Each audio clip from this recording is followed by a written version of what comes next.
and welcome back to my channel. So today's video is extra exciting because we're engaged. And in today's video, I am going to be answering some of the questions that we've been receiving since we announced the big news. All of the messages that we've been receiving have been so sweet from all of our family and friends, and I thought it'd be really fun just to sit down and kind of talk about the proposal, how the engagement's been so far, and our plans for the future. So without further ado, let's get into it. So question number one was, how did you meet? Me and Trond, we met about 3 years ago, and we actually met online through the app called Bumble, which I think is a pretty modern way to meet somebody. I just remember seeing his profile and he looked super outgoing. He had lots of pictures of him traveling around and with his friends, and he was really cute, so I couldn't resist but swiping on him. Question number two was, what was your first date? So I remember that after we matched on each other on Bumble, we went on our date pretty soon after that. I think we might have talked for about a week or something before we met up in real life. And for our first date, because it was summer, it was July when we met, we decided that we wanted to do a picnic in the park. So we met in Sophienberg Parken in the middle of Oslo, and we had a nice picnic. I remember I brought my blanket and a bottle of wine and lots of fruit and chips, and he also brought a lot of snacks. I think he brought like cheese and crackers and things. And yeah, we just sat in the park for hours and hours and just talked until the sun almost went down, which is really crazy in Norway because the sun never sets. And it was just a really great time, and the conversation was so wonderful and was just flowing so great. And after hours and hours, we had finished all of our snacks and we were getting pretty hungry. So we left the park and we actually smelled this Indian place that was making dinner food in the Grünerløkka district of Oslo. So we decided to sit down and just have some naan bread and some chicken, and it was really delicious, and we just kept talking until it got dark. And yeah, it was one of the best first dates I've ever been on, and I think it lasted something like 7 or 8 hours. It was really crazy. Okay, next question is, tell us all about the proposal. Okay, so if you haven't seen it yet, you really need to check out our proposal vlog because I vlogged the entire day leading up to the proposal, and we even managed to capture the moment itself on video, and it's just so special. I love it, so be sure to check that out. But reflecting back on the story now, the proposal actually happened when we were on our cruise this summer, and it happened on the first night of the cruise when we were in Santorini. It was perfect. It was just the most lovely day walking around the entire beautiful island. And apparently Tron had the ring in his pocket the entire day, and I just didn't notice because what he had done is he had also packed his wallet and his headphones and his keys just to try to make the bulge in his pocket look as lumpy and huge as possible so that I wouldn't get suspicious, and it definitely worked. Then I just remember we had booked this couple's photography shoot in Emergolovigli, and it was sunset and we were looking over the cliffs and the ocean, and it was just so beautiful. And when I had my back turned, he got down on one knee, and I turned around and I just screamed, and I was so excited, and he just looked at me and said, "Will you marry me?" And I just shouted, "Of course," at the top of my lungs. And yeah, and that's pretty much how the proposal went. It was kind of funny though, because apparently the photographer, he wasn't in on the whole thing at all. And what had happened was, when he was taking some solo shots of me, and I guess I was looking the other way, Tron just kind of opened his pocket and showed the photographer the ring. And then the photographer had maybe about 5 minutes to process what was going on and kind of come up with a plan with Tron and just be like, "Okay, I'm gonna signal you, just wait a couple minutes." So I think everybody was really feeling the adrenaline that day, and it was super spontaneous and just perfect. I wouldn't change a thing. The next question was, were there any surprises during the proposal? Like I kind of said already, the proposal itself was a surprise, and it was just perfect. I loved it. But if you actually watch back the proposal video, you'll notice something pretty funny, which is that when Trond was down on his knee showing me the ring, he actually had it facing the wrong way. So for a couple seconds in the video, you see that he's actually proposing to himself. But honestly, in the moment, I couldn't even like register that that was what happened, because I just saw him down on his knee. All I was looking at was him and just thinking, "Oh my gosh, I can't believe this is happening." And he turned it around really quickly. So it was just a couple seconds, but I think that's pretty funny that he technically proposed to himself. But speaking of surprises, that does bring us to the next question, which was, did I know that the proposal was coming? This is kind of a yes and no situation. Basically, Tron and I had started talking about marriage several months ago at the beginning of this year. So I did know it was on the horizons, it was in the discussions, and he had actually even shown me some pictures of rings several months before the trip, and we had even narrowed it down to 2 different options that I really loved. And since we had already been talking about marriage, I'd already looked at rings with him and picked out one, and because I knew that this super romantic vacation was coming and that we even had a photographer, I could kind of put 2 and 2 together, and I was really thinking it was going to happen in Santorini on this trip. So I was pretty convinced all leading up to the trip. And then 2 weeks before our trip, it was actually our anniversary, so our 3-year anniversary. So we got dressed up and we went out to dinner, and it was really amazing. And we kind of got onto the topic of marriage again. And during the anniversary dinner, Tron actually told me, oh, you know what? I think after the cruise, we should really go ring shopping. I want to go to an actual store and see what things look like on your finger and just double check your size, that kind of thing. That really threw me off because I was under the impression that he had already bought a ring and that the proposal was going to happen sometime on our vacation because it would just be the perfect opportunity. But just that comment, it just made me think, oh, he hasn't bought a ring. It's not going to happen. Okay. So he really got me there.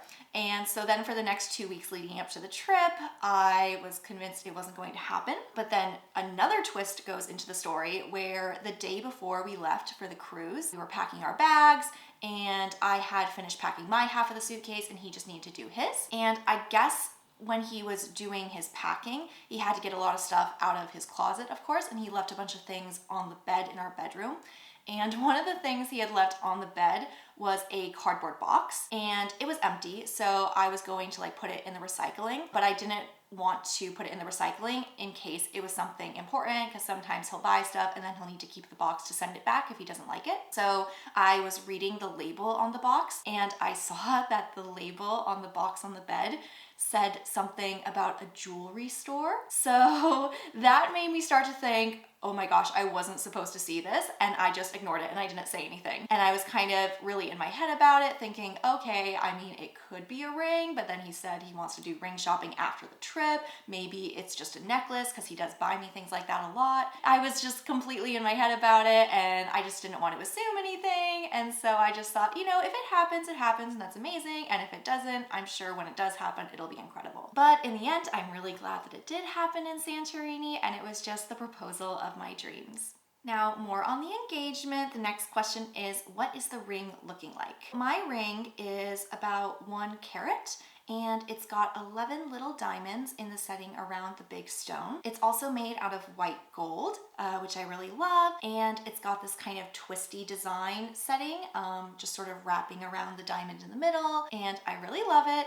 It even came with a certification of perfection from the gemologist that we bought it from. I just really love how twisty it is and unique, and it's just the perfect size for my hand, I think. But another thing that's kind of funny about this ring is that because 2 weeks before our trip, Tron convinced me that he hadn't bought anything yet. I think a couple days before our trip, I actually came up to him and told him, you know how we were looking at different ring styles several months ago and how we narrowed it down to 2 final options? And he said, yeah, I remember that. And that's when I just looked at him and said, so I know which of the 2 I want. And mind you, he had already bought one of these rings at this point, but I had no idea. I literally thought he was still on the fence between the 2 styles. And after months of thinking about it, I had finally come to the decision of which of the 2 I liked and was ready to tell him so that he could buy the right one. But he was honestly freaking out when I said this because there was now a 50-50 chance that he had bought the right one. But thankfully, I said that this was the one that I wanted and he had already bought this one. So it all worked out in the end. Word to the wise, maybe don't completely gaslight your girlfriend into thinking you're not going to propose if you're in a situation like this where it could be a 50-50 shot on if you got the right ring. Question number 7 is, how do you feel after getting engaged? I would say for the most part, I feel pretty much the same. I mean, our lives are already so intertwined. We live together. We're in a very comfortable routine. We've even raised a dog together. So this just feels like the next natural step in our relationship. And honestly, in the day-to-day of things, it hasn't changed much. We're just really looking forward to the future and excited about wedding planning.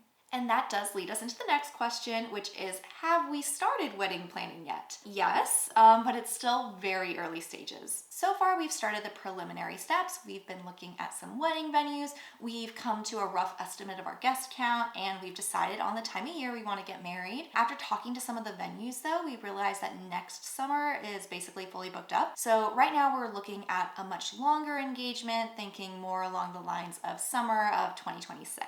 But it's very exciting. I love looking at venues. I love exploring what the wedding industry is like in Norway, because yes, we're going to be having the wedding here in Norway. And I'm just really glad that we get so much time to really enjoy our engagement, because you're only fiancés once. And it also means we're going to have extra time to save up. I mean, almost 2 years of saving up money for the wedding. And I think that's just going to be perfect and really reduce the amount of stress. Next question I got quite a lot, and I'm really excited to start talking about this, but what is your dream wedding? There's a couple different answers to this question. Honestly, if budget was not a question at all, I would definitely want to do a destination wedding. I've always wanted to do it in Italy. I think would be beautiful. Just the weather is perfect all the time. The food is amazing. They have these really gorgeous villas, and I really like the idea that all of your guests can just stay in one location and kind of make it a big vacation for everybody, and you just get to spend a whole weekend like enjoying the weather and each other's company and just doing all these little parties leading up to the big day. It just sounds like the perfect situation, but you know, a villa in Italy is expensive and not everybody can afford to travel there.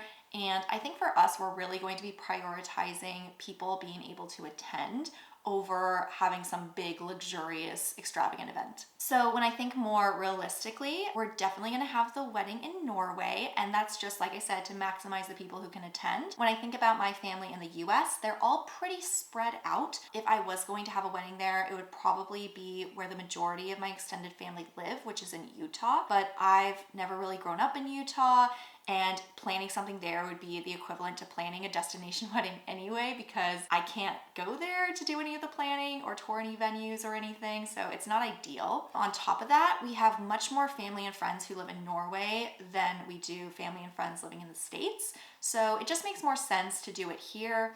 And also then we can be more involved in the planning process, because both me and my fiance are in Norway. So we can actually do things like menu sampling, venue touring, going to like these bridal expos and seeing vendors. Just everything will be a lot easier if we do it here. So when I think about my dream wedding in Norway, I'm definitely thinking something outside.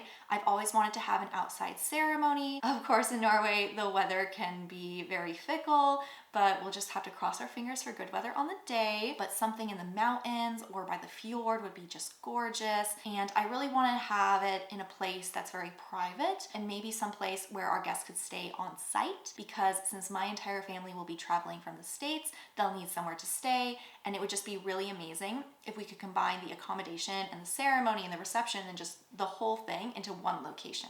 So yeah, that is kind of my dream idea for the Norway wedding so far. And now we come to our final question of the day, which is, what are you most excited about for the wedding? There's so much that I'm excited about. It's really difficult just to choose one thing. But if I have to choose, I would say just getting to be with all of my friends and family and get to see them all and celebrate such a perfect day in our lives. So for me, a lot of my friends and family from the US I haven't seen in years. And if I do see them, it's not very often. So this is going to be the one time in our lives when everybody can come together to celebrate something so beautiful. And for a lot of my family and friends, it'll be their first time and maybe their only time ever visiting Norway. So I think it'll just be such an amazing experience for everybody. Norway is such a beautiful country, and I can't wait to show them around and just have them fall in love with this country the way I have.